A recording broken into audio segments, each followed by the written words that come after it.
शांति दूत को नोबेल। भारत और पाकिस्तान, दो ऐसे देश जो दुनिया के नक्शे पर जब जब आते हैं तब तब जिक्र शांति का हो नहीं पाता है, लेकिन एक ऐसा मौका आज है जिस वक्त में भारत और पाकिस्तान दोनों के नागरिक को शांति नोबेल से सम्मानित किया जाएगा। हमने खास व्यवस्था की है। भारत, पाकिस्तान और ओस्लो तीनों अगर एक साथ जुड़े तो ऐसे में कहां पर किस रूप में इस पूरी स्थिति को देखा जा रहा है, और खास तौर से भारत और पाकिस्तान के रिश्तों के मद्देनजर हमारे साथ कुछ मेहमान होंगे। कुछ मेहमान पाकिस्तान में यानी इस्लामाबाद में होंगे, और इन सब के साथ ही ओस्लो में हमारी संवाददाता स्मिता भी मौजूद होंगी। और वहां पर जो मौजूदगी है, इन सब के बीच कुछ तस्वीरें जो वहां पर आ रही है, मलाला यूसुफजई जो अपनी बातों को लगातार वहां पे अलग अलग सभाओं में अपनी बातों को कह रही है। कैलाश सत्यार्थी से लगातार सवाल जवाब वहां पर हो रहे हैं, क्योंकि दुनिया के सामने और खास तौर से तीसरी दुनिया के सामने सबसे बड़ा संकट शायद बच्चों को लेकर ही है। उनकी तालीम को लेकर हो सकता है, बच्चों के जरिए मजदूरी का सवाल है, और इन सब के बीच कहीं ना कहीं किसी ना किसी रूप में वाकई तीसरी दुनिया के देश और उसमें भारत बेहद अहम है। I think that he is the most beautiful child on the earth. I think that he is my own child. If my own son or my daughter is entrapped and enslaved and sold like animal, cannot meet me and my wife, what would I do? I cannot wait for a single minute. I will go immediately and rescue those children.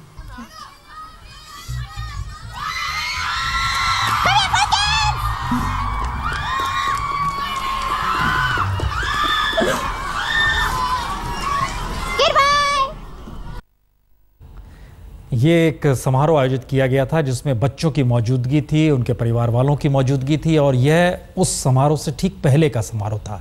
बहरहाल हम तमाम जगहों पर जुड़ेंगे, लेकिन उससे पहले एक छोटी सी आपको रिपोर्ट दिखाते हैं। इस रिपोर्ट के बाद हम चर्चा करें। इससे पहले हमें लगता है सीधे ओस्लो में चूंकि हमारी संवाददाता स्मिता जुड़ चुकी है। स्मिता, बड़ा इंतजार है शायद भारत और पाकिस्तान दोनों देशों के मुल्कों में भी, और ख़ास तौर से एक नोबेल का एक लंबा इतिहास भी रहा है। जब जब कई देश टकराते रहे हैं तो नोबेल शांति पुरस्कार उन्हें देकर कहीं ना कहीं जिम्मेदारी भी सौंपी जाती है। किस रूप में देखा जा रहा है वहां, खासतौर से भारत पाकिस्तान के मद्देनजर अगर पूछें स्मिता?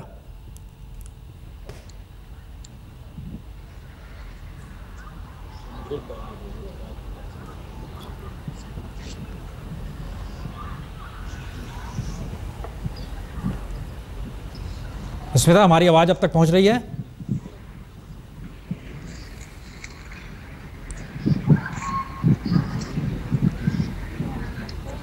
चलिए, आवाज नहीं जा पा रही है, लेकिन ये कई मायनों में ये बड़ा महत्वपूर्ण इसलिए भी है क्योंकि ये कहीं ना कहीं तीसरी दुनिया का जिक्र हम कर रहे थे तो उसमें कई सवाल सामने आएंगे, क्योंकि हिंदुस्तान में खास तौर से महानगरों में परिवारों के काम छोटे बच्चे ही करते हैं। ये एक पहला कल्चरल और सोशल शॉक है उन परिवारों के लिए हिंदुस्तान के। अगला शौक शायद सरकारों के लिए जिनके पास रिहेबिलिटेशन या तालीम देने की स्थिति में वो सभी पूरे देश के लोगों को है नहीं। तमाम चीज़ों पर चर्चा होगी, लेकिन पहले एक छोटी सी रिपोर्ट, फिर चर्चा शुरू करेंगे।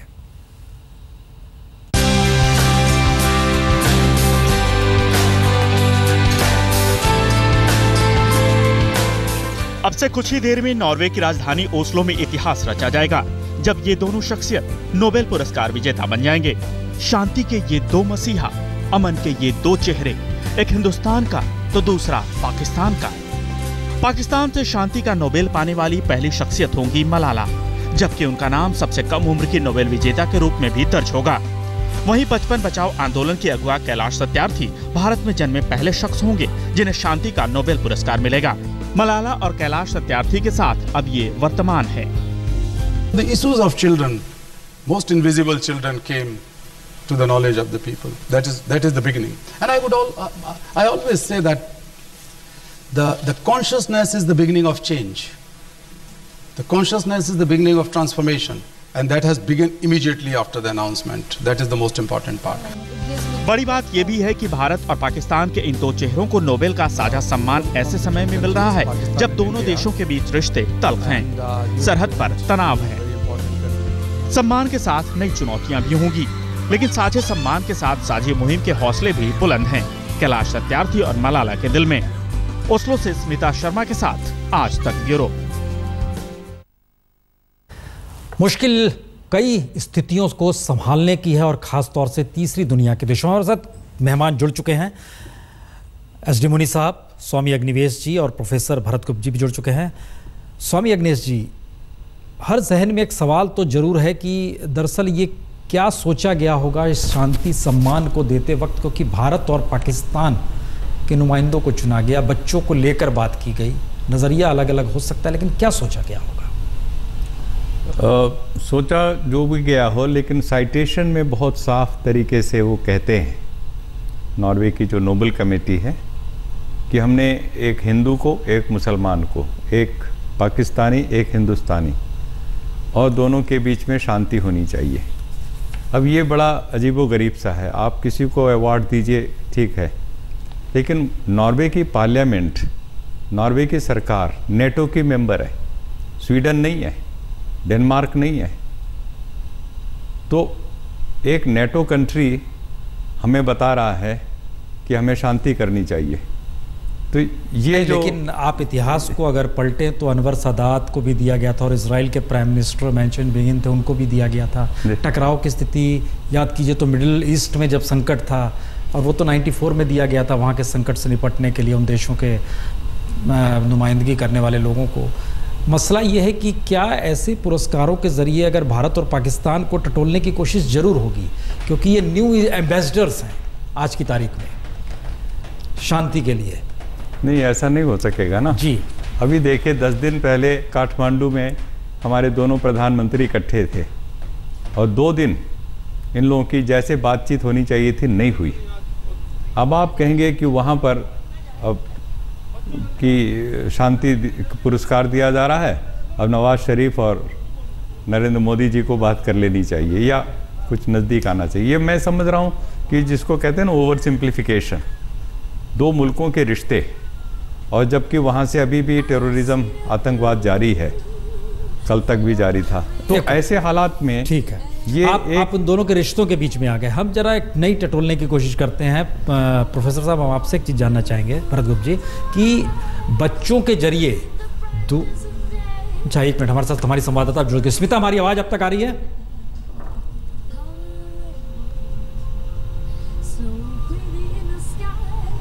जी स्मिता, हालांकि ये दोनों तरफ से अफसोस जताया गया कि दोनों देश के प्रधानमंत्री नहीं पहुंचे, कल की प्रेस कॉन्फ्रेंस में भी जिक्र हुआ था, लेकिन वहां पर इस सम्मान को लेकर भारत और पाकिस्तान से किस तरह के लोग पहुंचे हैं, किस तरह के सवाल हो रहे हैं, और उन सवालों से क्या दोनों देशों के बीच के रिश्तों को भी समझने की कोशिश हो रही है?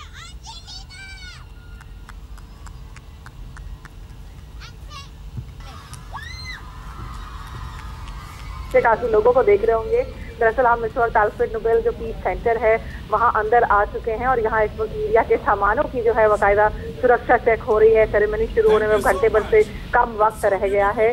देखिए, जहाँ तक आपके सवाल का जवाब दूं मैं, यहाँ तमाम लोगों से हमने बात की, और यहाँ सिर्फ ना केवल जो पाकिस्तान या भारत से आए हैं, बल्कि जो इन मुल्कों के लोग जो यहाँ बसे हुए हैं, इन लोगों को लगता है कि भाई कूटनीति और राजनीति अपनी तरफ जहाँ पर भी जो भी हकीकत है ज़मीनी स्तर पर, लेकिन निश्चित रूप से कम से कम यहाँ इन लोगों का ये संदेशा देने से, क्योंकि ये शिक्षा के माध्यम से जो है देशों को जोड़ने की बात कर रहे हैं, बच्चों के माध्यम से देशों को जोड़ने की बात कर रहे हैं, तो इसका उन्हें लगता है कि कम से कम जो आम आवाम है उनके स्तर पर जो है एक अच्छा संदेशा जा सकेगा। हालांकि किसी को ये उम्मीद तो नहीं है कि अभी तुरंत जो है इन लोगों को ये सम्मान दिए जाने की वजह से नई दिल्ली इस्लामाबाद के बीच में कोई वार्ता इस वक्त शुरू हो जाएगी। नहीं तो मैसेज क्या है कि एक बड़ी जिम्मेदारी इस नोबेल के बाद सौंपी जा रही है दोनों देशों को?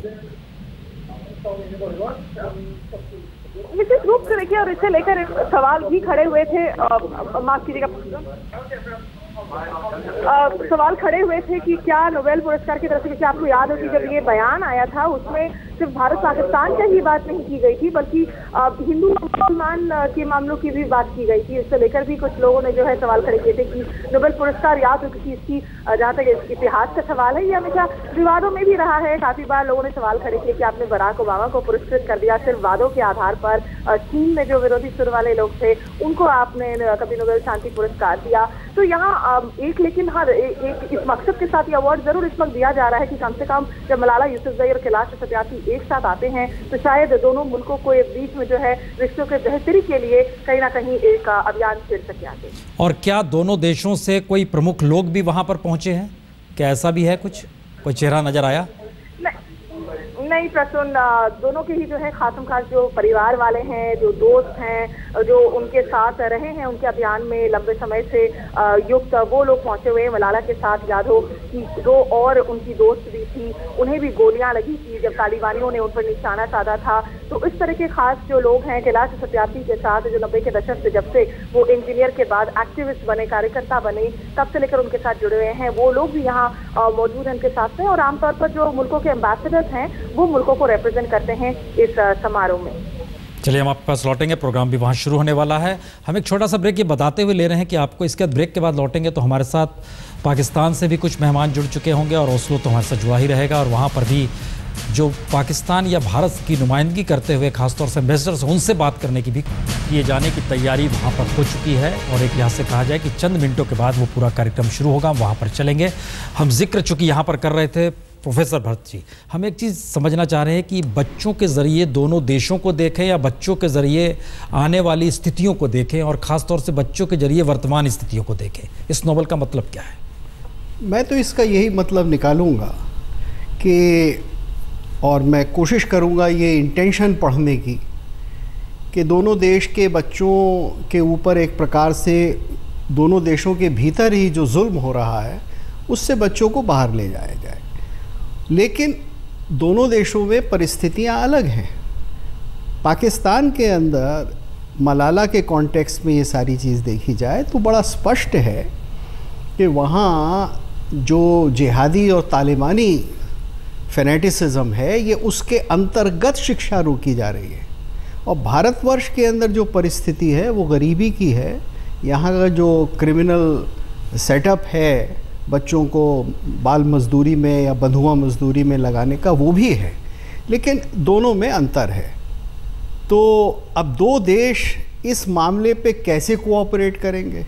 नहीं, कोऑपरेट करने की नहीं बात है, मसला कोऑपरेट करने का नहीं है। मुनी साहब, क्या ये माना जाए कि दरअसल ये इंटेंशन, एक हमने 2 चीज़ें देखी है कि इंटेंशन भी नोबेल को लेकर के वो पहली बार ये हो रहा है खड़ा, या पहली बार नहीं हो रहा है, होते रहा है, ये क्यों? स्वामी अग्निवेश जी ने इस बात का जिक्र किया, एक लिहाज से इंटेंशन का सवाल प्रोफेसर साहब भी उठा रहे हैं। ये उठाया जा सकता है सवाल, लेकिन मैं इसको दूसरे नज़रिए से देखता हूँ। बिल्कुल जी, ये बात सही है कि नॉर्वे नेटो का मेंबर है, नेटो को सब्सक्राइब करता है, उसको सपोर्ट करता है, उनके दकियानुसी विचार हैं एशिया के देशों के लिए, हिंदुस्तान के लिए, ये सब बात सही है। लेकिन इस नोवेल में मैं दूसरी बात देखता हूँ। पहली बात तो ये देखता हूँ कि इस परंपरा को सुदृढ़ किया जा रहा है कि शांति केवल हथियारों का काम नहीं है। शांति का मतलब है कि हथियारों से दूर बहुत सारे ऐसे मुद्दे हैं, उनको जूझना चाहिए। और इन दोनों में, एक में शिक्षा के माध्यम से आतंकवाद को जूझने की बात है, और दूसरा जो नेग्लेक्टेड बच्चे हैं किसी समाज में, गरीब तबके के लोग हैं जिनके साथ शोषण हो रहा है, और भारत में हो रहा है। देखिए स्लम डॉग मिलियनर, उसको याद कीजिए, उसमें भी एक तरह से यही समस्या को उभारा गया था। तो उसको भी कई ऑस्कर मिल गए, 7-8 ऑस्कर, हाँ ऑस्कर लिए। उसको भी रोकना चाहिए। और दूसरा ये है कि अगर हम इसका पॉजिटिव मैसेज लें तो पाकिस्तान को ये मैसेज है कि हर बात में कश्मीर ना उठाइए, एजुकेशन ज़रूरी है, बच्चों को उभारना, पॉवर्टी की बात जो नवाज शरीफ आपने कहा, अभी काठमांडू का जिक्र किया, उन्होंने कहा पॉवर्टी हमारा कॉमन एनिमी है, तो भाई लड़ो ना उस एनिमी से। जब उस एनिमी से लड़ने की बात आती है, कनेक्टिविटी की बात हम करते हैं, तो आप कश्मीर ला देते हो बीच में।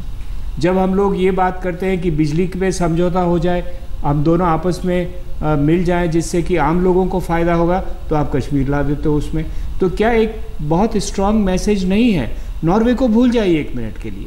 ये कहना कि हम एजुकेशन और बच्चों को उभारने की बात को दुनिया के सामने पुरजोर तरीके से रख रहे हैं, उससे पाकिस्तान को सबक मिलना चाहिए। एक और चीज़ है, देखिए मलाला लौट नहीं पाई है उसके बाद से, उस हमले के बाद से बर्मिंघम वहीं पर रह रही है। अब उसने कहा है कि परीक्षा उसकी अप्रैल-मई में होगी, तब वो लौटेगी, अपने देश लौटना चाहती है।